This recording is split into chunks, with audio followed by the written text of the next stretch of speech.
Конечно, нет. Whether we want to have a war in Europe or not, of course we don't.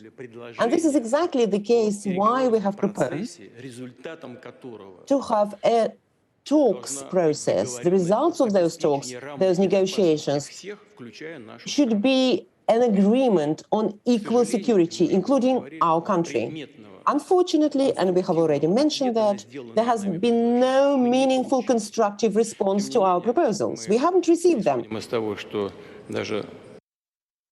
In diesem Zusammenhang we cannot emphasize enough how worried we are about 100,000 troops along the border. We cannot see any reason why they should be there. Because of that, it is essential that there is de-escalation. Looking at the current difficult situation, it is important to make sure there is no war in Europe.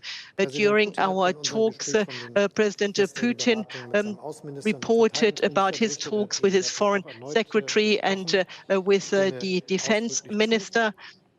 We have not yet exhausted diplomatic solutions. We need to make sure to work towards a peaceful solution of the conflict. We've heard that some troops are being withdrawn, and that is a good sign. We hope more troops will be withdrawn.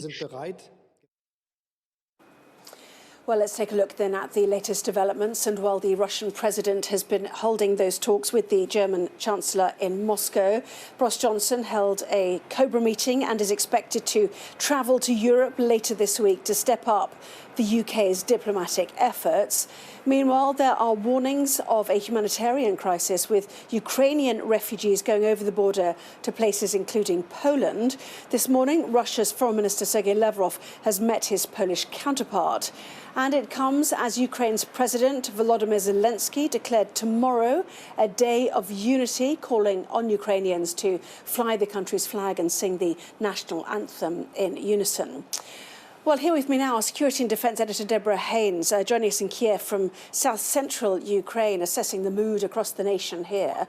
The focus, though, has been on Moscow. What came out of that news conference we've heard in the last hour?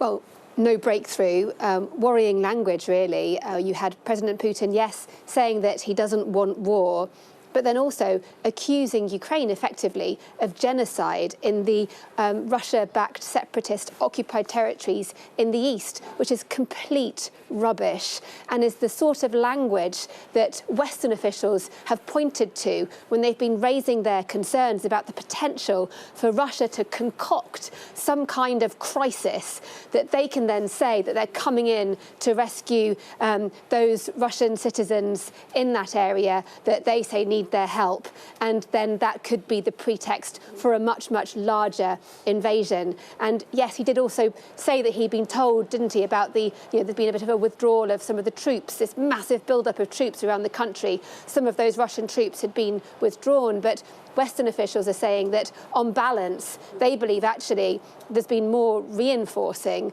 than drawdown. And so, while yes, there was, or there is, the hope that there could still be a de-escalation, and definitely the German Chancellor was very much saying, inconceivable, the idea of war in Europe again. And clearly the fact his presence is in Moscow, he's only just a couple of months into his term, is underlining that desperation, that need for European leaders to try to find some way to dial this down. But there was no obvious breakthrough from the meeting, from the press conference.